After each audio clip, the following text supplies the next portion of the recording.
Hey guys, Bank of Bricks here. Today I wanted to talk about the history of LEGO dinosaurs. Ever since I was young, dinosaurs and LEGO have been among my favorite things. And despite dinosaurs being a staple among toys, LEGO's foray into dinosaurs didn't start until pretty recently. From brick built to fully molded pieces, let's see where our trek to the past takes us. To start off our timeline, we must travel back to 1997. And begin at a very unexpected place, Duplo. That's right, the first ever dinosaurs in LEGO came from two Duplo sets. The Dinosaur Family Home and the Dinosaur Babies. The Dinosaur Family Home comes with 3 dinosaurs, a green Triceratops along with a baby version, and a yellow Pterodon. All 3 are fully molded pieces as you would expect from Duplo. The Dinosaur Babies features the same green Triceratops, a red Pterodon, an orange Brachiosaurus, and a blue T-Rex baby. Once again, all fairly decent designs, and I'm glad that they aren't all solid colors. Jumping ahead 3 years to the year 2000, we have our first dinosaur sets to be at minifigure scale. That's right, it's Dino Island. The third adventure sub-theme sees Johnny Thunder, along with his friends and foes, travel to a mysterious island where prehistoric creatures still roam. Featuring 5 molded dinosaurs, a Pterodon molded in brown, red, and tan. 2 Stegosauruses were released, brown with gray legs and brown with orangish-brown legs. The Triceratops also released with 2 color schemes, dark gray with light gray legs, and dark gray with brown legs. Both the Triceratops and Stegosaurus reused the piece that was used for crocodile tails. Next is the T-Rex. This mean green monster is one of my favorites out of all the LEGO dinosaurs. It's a simple design, which takes its arms from the classic dragon mold, but is still perfectly effective at portraying this terrifying theropod. Finally, we have the baby T-Rex, an interesting piece with one singular stud. This piece would later go on to be used for the statues in the Indiana Jones theme. If you didn't know, Johnny Thunder is heavily inspired by Indiana Jones. It's nice to see that the Adventurers theme was able to give back in a way. Also in 2000, we got the first LEGO Studio set, the Steven Spielberg Movie Maker. This set once again features the green T-Rex. The set is also a clear nod to the Lost World Jurassic Park. The set mimics the scene in which the T-Rex chases after its baby while it's in a car in San Diego. Jurassic Park and its first sequel were both directed by Steven Spielberg. Only a year later, in 2001, we were gifted with the aptly named Dinosaurs theme. In total, the theme had 12 sets, but that doesn't mean there were only 12 dinosaurs.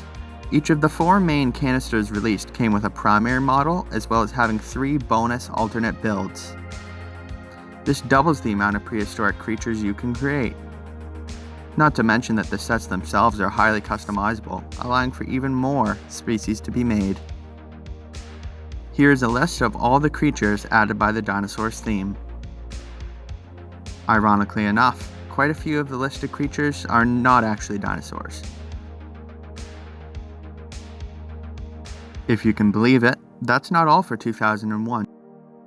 Studios returned with a line of sets based off Jurassic Park 3. Not only that, but we see the return of a familiar face, Johnny Thunder. It's nice to see Johnny Thunder be included in the Jurassic Park sets, as Dino Island took clear inspiration from Jurassic Park. The new Studios wave featured 2 sets, the Raptor Rumble and the Spinosaurus Attack. The Raptor Rumble features 2 bulky-looking velociraptors along with a brown Pterodon. A fine set, it may just take a little imagination for the raptors to look the part. The Spinosaurus Attack features a Spinosaurus. It's really just the T-Rex build with a sail on its back.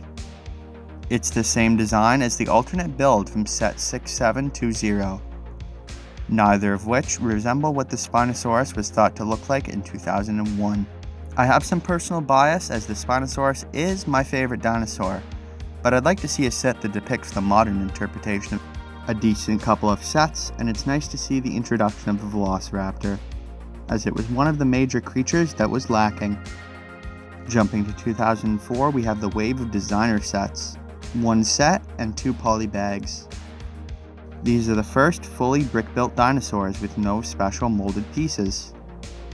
First of all, the 2 poly bags are of a pterodon and a sauropod.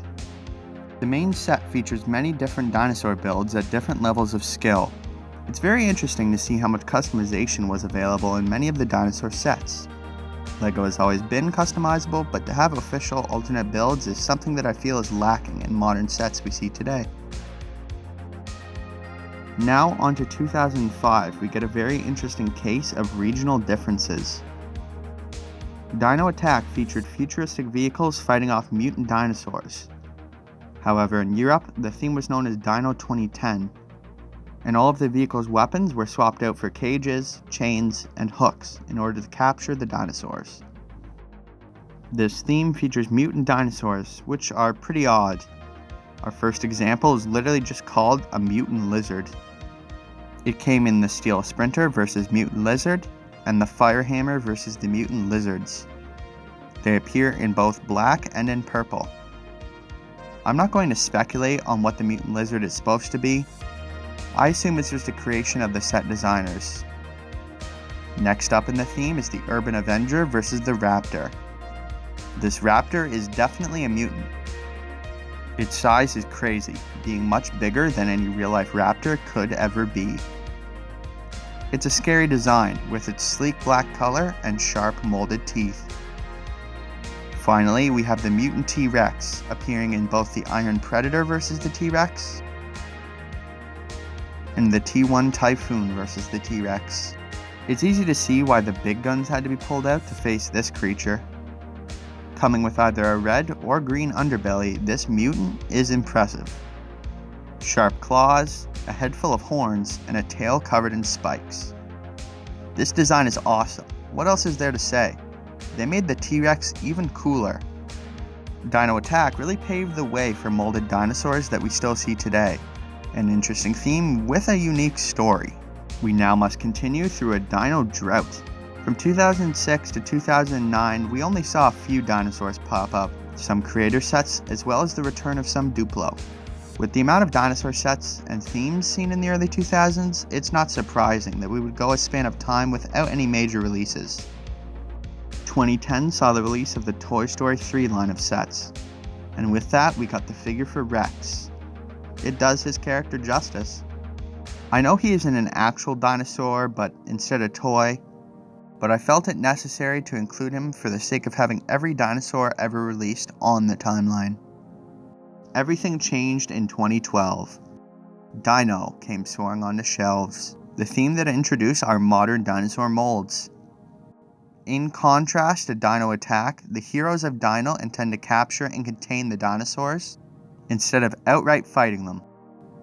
Though I have to say, the design of the capture vehicles are a bit garish. 7 sets released for this theme. Along with them came 5 all-new dinosaur molds. First up, we have the Coelophysis, appearing in 2 sets. The smallest dinosaur of the wave comes first in the smallest set, coming in olive with dark green stripes and olive with dark red stripes. Second, we have the return of the pterodon, coming in brown. A nice mold with clips for feet, so you can easily angle it and make it appear to be flying, or carrying something, or someone away. Third up, we have the fearsome raptor, appearing in 2 sets. This design is perfect. It comes in lime and dark green for a more cartoony look, as well as tan and orange, which is very reminiscent of Jurassic Park. The Triceratops Trapper features, as you could guess, the Triceratops. It features a nice brown and tan color scheme. The design is great and is scaled perfectly in my opinion. I'm glad this theme wasn't only filled with deadly carnivores. As always, I saved the best for last, the T-Rex. Our first look at the modern mold is great. It's clear to see why it's still used today. It's because you can't improve upon perfection. For molded dinosaurs, this is as good as it can get. The T-Rex first appears in the T-Rex Hunter. A mighty helicopter is needed to capture this brute. Brown and orange are the colors of the T-Rex in this set. Finally, the set I keep alluding to, the Dino Defense HQ, an awesome base of operations that can hold all of our prehistoric predators. I remember seeing this set on shelves, and I'm really sad that I could never get it. Its design is great and reminiscent of the paddocks from Jurassic Park. It features the Coelophysis, Raptor, and T-Rex, all in exclusive colors. The T-Rex is now in olive and brown, which I personally prefer to the brown and orange. Dino is one of, if not the most important, when it comes to LEGO dinosaur themes, featuring all the molds that are still used today, and having our heroes capture the dinosaurs. Now let us move on to 2015 and the release of Jurassic World. This movie relit the spark for LEGO dinosaurs. In total, we got 50 sets.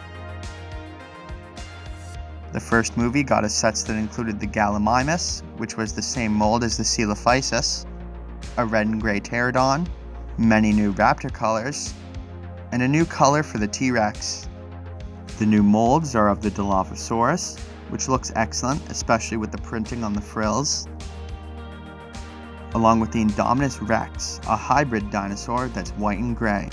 In my opinion, this first design looks a little bit goofy. Now moving on to 2018, we have the sets for Jurassic World Fallen Kingdom. For recolors, we have the Pterodon, Dilophosaurus, Raptor, and T-Rex. First up, we have the baby Velociraptor. Similar to the baby T-Rex, this raptor is one stud wide. Very interesting, and it came in two color schemes, one based off the raptor blue, and one in dark orange. Both of these were released in poly bags.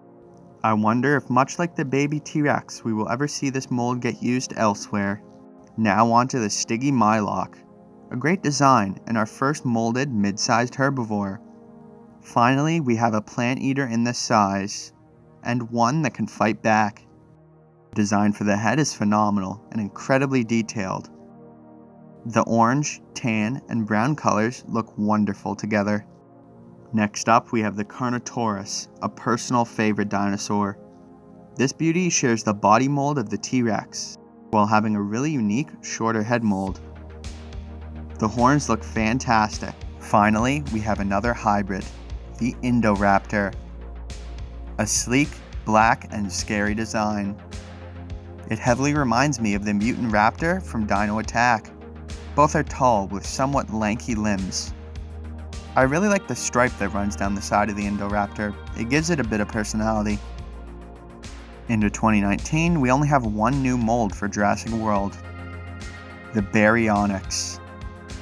A really unique design that I'm glad got made. It's great to have more large carnivores other than the T-Rex. I hope one day this mold can be used for the Spinosaurus.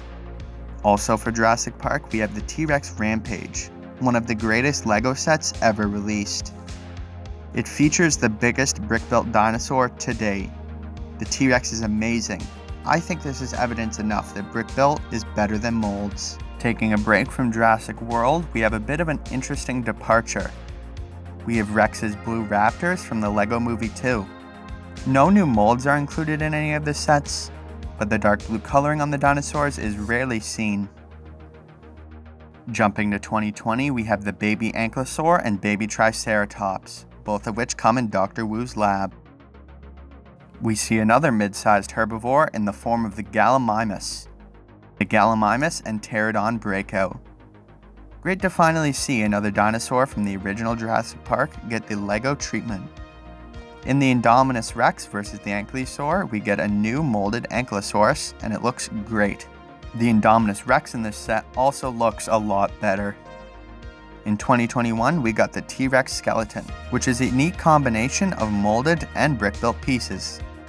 2022 saw the release of Jurassic World Dominion, and along with it, new sets. First up is the Atrociraptor. More bulkier than the Velociraptor, this raptor is a stunning white and red design. Next up is the Quetzalcoatlus. I'm glad we finally got another flying creature. The Quetzalcoatlus is also the biggest creature that could ever fly. Its design is massive and spectacular. The white and sand blue go great together. The Giganotosaurus and Therizinosaurus appear in a set together. The Giga's design is good. More diversity in the big carnivores is great. The Therizino is our first truly big herbivore. Its design is perfect with its more bird-like head and impressive claws. Onto the Pyroraptor. This design is phenomenal. Having nice vibrant colors, it's great to get an actual feathered dinosaur. And now we end on the T-Rex Breakout, one of my favorite sets. The brick-built T-Rex is great, and I personally prefer this scale to the one in the T-Rex Rampage. The stickers used for the eyes work perfectly. We end our timeline in 2023, and with that, here's the full list of every prehistoric creature LEGO has ever made. That's a lot. Despite LEGO only making dinosaurs for about 26 years, we've gotten plenty from them in that time. And with the end of the Jurassic World series, I feel that we may enter another drought in dinosaur sets. But if one thing's for sure, it's that people love dinosaurs. So don't worry, it won't be long before we get more themes, waves, and sets. I hope you found LEGO's history with dinosaurs as interesting as I have. If you enjoyed this video, leave a like. If you want to see more LEGO content in the future, subscribe. I'd appreciate it. I'll see you next time.